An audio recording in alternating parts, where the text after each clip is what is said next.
men-syuting, kalau mau di-upload tolong yang mogok tadi diedit. Soalnya nanti Vespa yang mogok yang dibully Pak Anies juga. Pokoknya apapun yang terjadi di Jakarta ini semua salah Pak Anies. Ini perlu saya jelaskan, jangan nanti jadi fitnah. Ustadz Somad diajak oleh gubernur nggak sholat isya berjamaah. Pak Gubernur lagi yang kena. Saya mohon maaf Pak Gubernur, saya nggak bisa membela di sosmed karena saya pun babak belur juga.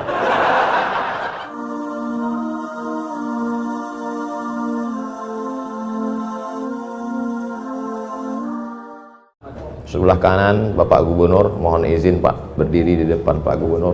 Mohon maaf jamaah kalau malam ini saya tidak seperti biasanya grogi di depan Gubernur. Di sebelah kiri ada pula Haji Lulung yang biasa kita lihat di televisi. Ternyata lebih muda aslinya. Saya berkesan dengan yang disampaikan Bapak Komjen Pol Syafruddin tadi. Kata beliau, kami tidak pernah berjumpa dengan Ustadz Somad kecuali di masjid. Bertemu pertama di Masjid Sunda Kelapa. Setelah itu di masjid yang lebih besar, Masjid Istiqlal. Setelah itu di masjid yang lebih besar di Pulau Sumatera, peresmian Masjid Batam. Setelah itu masjid paling kecil, Masjid Sunyani. Terus terang Pak, dulu ketika setelah berfoto dengan Bapak di Istiqlal di Masjid Sunda Kelapa, itu berkurang yang membuli saya. Tapi begitu Bapak pensiun, nambah lagi. Kita doakan Bapak Ketua Dewan Masjid Indonesia selalu diberikan Allah istiqomah. Kebanggaan yang luar biasa apa kata Imam Ahmad bin Hambal, populer dengan nama Imam Hambali, nama kitabnya Musnad Ahmad, meninggal tahun 241 Hijrah. Seandainya engkau punya doa makbul dan doamu cuma satu, maka mintalah pemimpin yang adil. Karena kalau ada adik-adik yang muda cuman minta istri solihah, yang menikmatinya cuman kamu, betul? Tidak bisa dinikmati orang lain. Tapi kalau kau dapat pemimpin yang adil, satu negeri mendapatkan kenikmatan. Makanya jangan lupa diselipkan itu doa, Allahumma rzuqna imaman adila, berikan kami pemimpin yang adil dan amanah. Saya tiap hari, nanti saya bilang tiap hari bohong pula, tiap momen selalu, bahkan tadi ketika diminta berdoa, saya berdoa, ya Allah berikan kami pemimpin yang adil, paling tidak untuk daerah khusus ibu kota Jakarta, karena Jakarta adalah model, contoh, ditiru orang luar Jakarta. Ketika bertemu, jangan nanti dibully saya.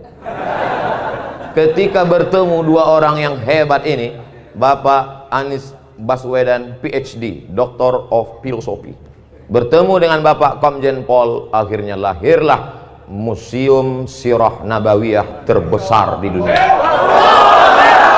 Jangan tepuk tangan dulu karena baru bisa dikunjungi 18 bulan ke depan. Tapi paling tidak kita bahagia, betul? Selama ini sulit untuk menjelaskan bagaimana rumah Nabi, bagaimana replika tempat tidur Nabi, bagaimana tempat air minum Nabi. Kadang jamaah bertanya, Pak Ustadz, ya gimana gambar rumah Nabi? Sebetulnya ada, cuman sulit saya untuk menceritakannya. Padahal Ustadznya nggak pernah lihat.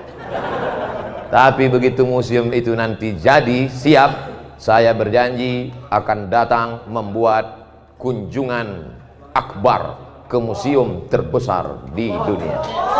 Allahu Akbar. Jangan tepuk tangan di masjid. Ini ada pembagian nasi kotak. Oh bukan. Saudara yang dimuliakan Allah Subhanahu wa taala. A'udzubillahi minasyaitonir rajim. Ya ayyuhalladzina amanu, hai orang yang beriman, ittaqullah, takutlah kepada Allah, wa kunu ma'as shadiqin, hendaklah kamu selalu bersama dengan orang yang benar. Tiga ini jangan sampai terpisah.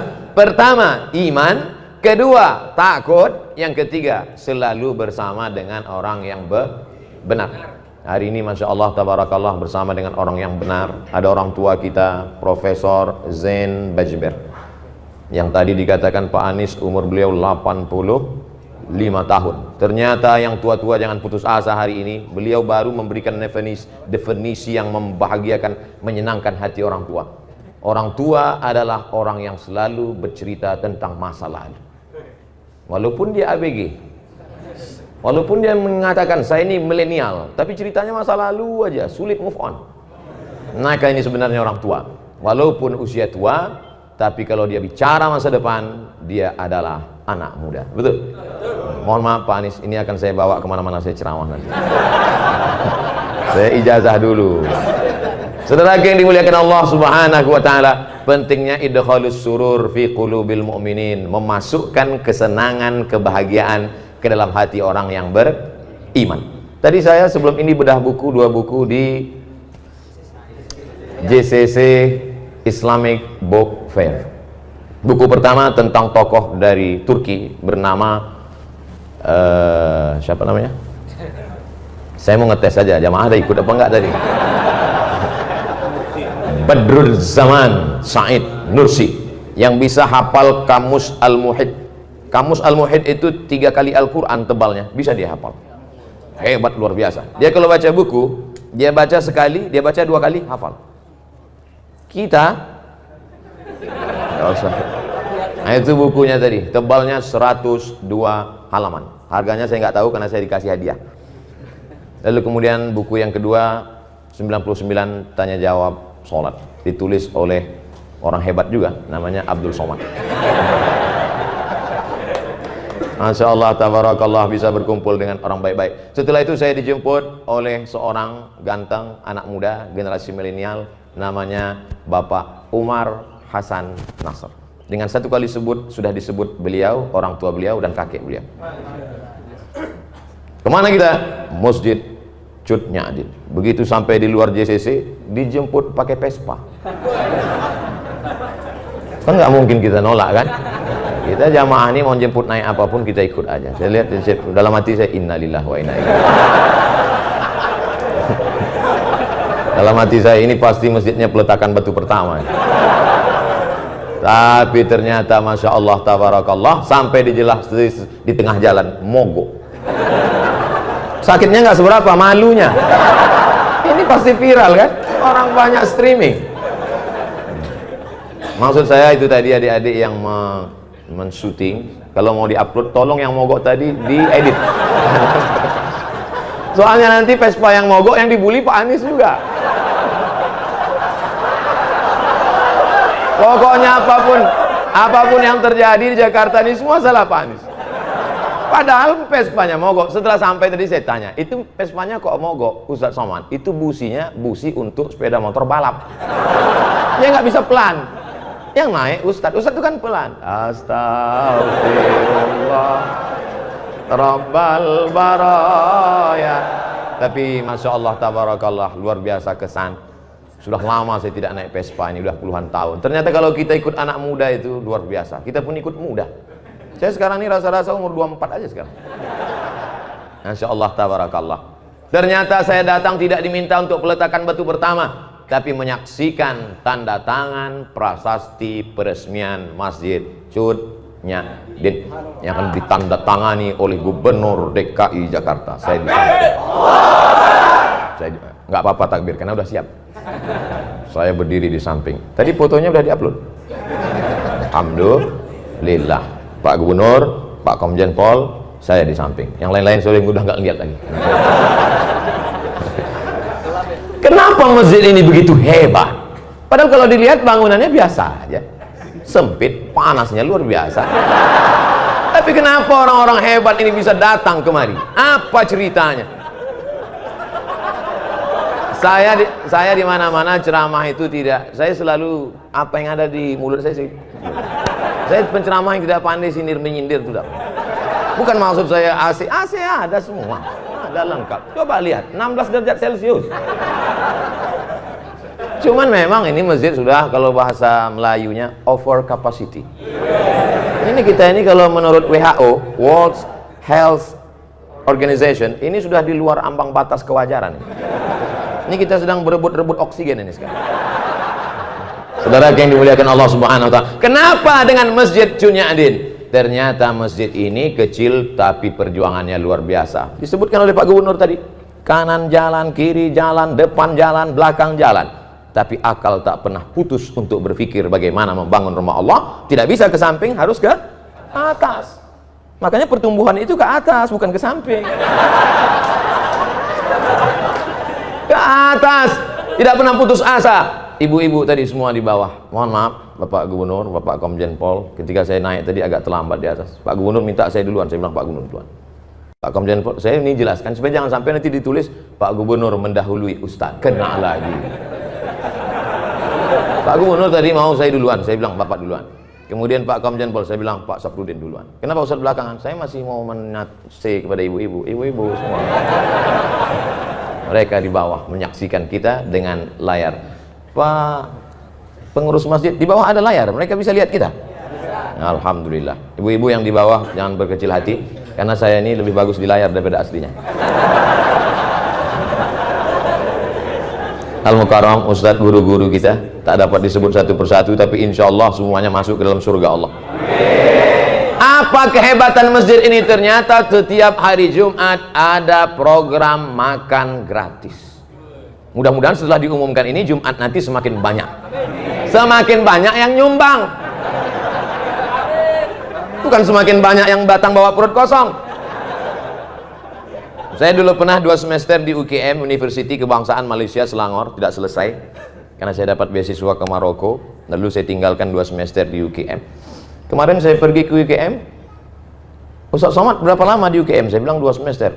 Ustaz kami angkat jadi alumni. Loh, saya nggak tamat, saya bilang. Peraturan baru 4 hari saja belajar sudah yang alumni. Jadi saya sekarang dianggap sebagai alumni UKM Selangor, University Kebangsaan Malaysia. Banyak yang membahagiakan saya. Apa yang mau saya ceritakan tadi? Di masjid UKM itu setiap hari Jumat, dulu waktu kami kuliah, saya paling cepat datang ke masjid. Kenapa? Karena kalau kita datang zuhur jam 12.30 baru azan, jam 12 itu ada semangka, ada pisang. Jadi ternyata memotivasi mahasiswa yang memang sulit uang belanja waktu itu.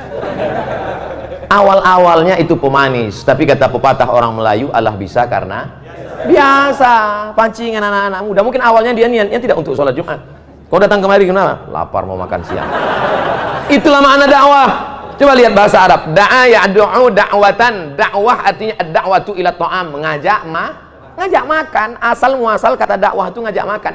Makanya dulu para habaib di Jakarta ini, Al-Haddad, As-Sagab, bin Syihab, Barakbah, mereka itu kenapa majelis maulidnya ramai? Karena ada makan. Motong kambing sampai 10-20 ekor. Itu awalnya dulu.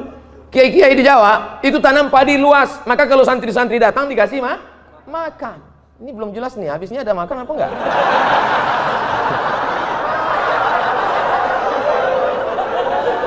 Makanya dakwah itu lembut. Gimana kalau ngundang orang makan? Lembut kan?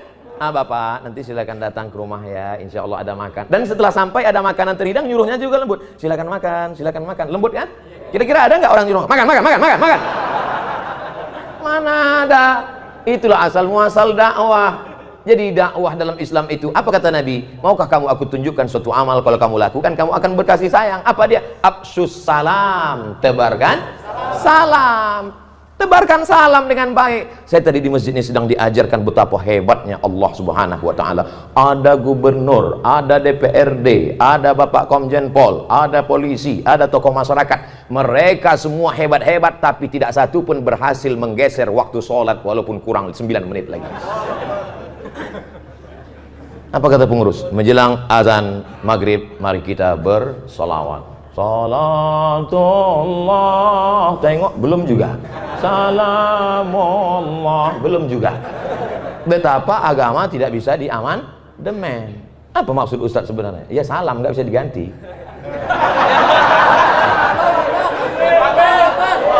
Kadang orang sulit nangkap isi ceramah saya. Memang gitu kalau orang cerdas ngomong, payah. Saudara yang dimuliakan Allah Subhanahu wa taala, maka yang bisa kita robah itu bukan waktu sholat, bukan sesuatu yang sudah baku, tapi yang kita robah adalah yang berada bunga-bunganya, hiasan-hiasannya. Yang sebelumnya di masjid cuman ada datang sholat, datang ada makanan. Tirulah Masjid Cut Nyadin. Saya akan menyampaikan ini tepat pada 7.20. Setelah itu saya mohon izin. Loh, Ustadz yang ngajak orang sholat berjamaah, apa nggak sholat isya? Saya sudah jamak takdim. Ini perlu saya jelaskan, jangan nanti jadi fitnah. Ustadz Somad diajak oleh gubernur nggak sholat isya berjamaah. Pak Gubernur lagi yang kena.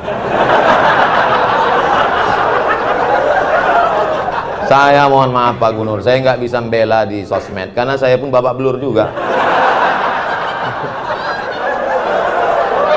Tapi insya Allah kalau kita tidak ada dendam, tidak ada marah, semuanya enjoy, semua kritikan itu kita anggap sebagai cara orang untuk menunjukkan bahwa kita rendah di hadapan Allah Subhanahu wa Ta'ala.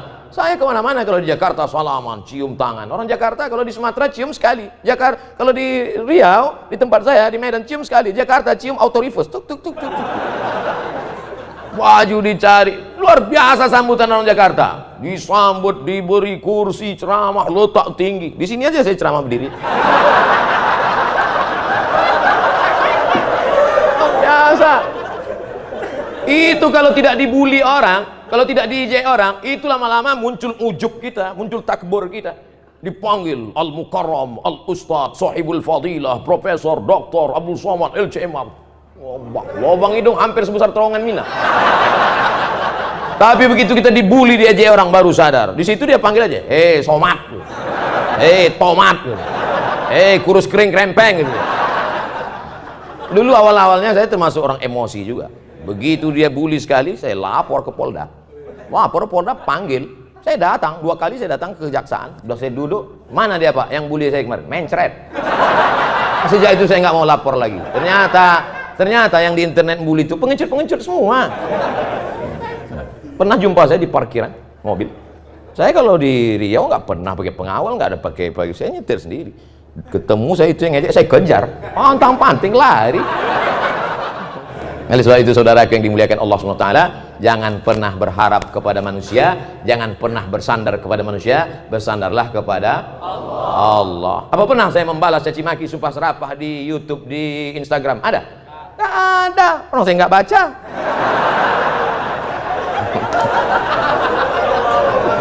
Saudara yang dimuliakan Allah SWT, apa gunanya ucapan kita iyyaka na'budu wa iyyaka nasta'in?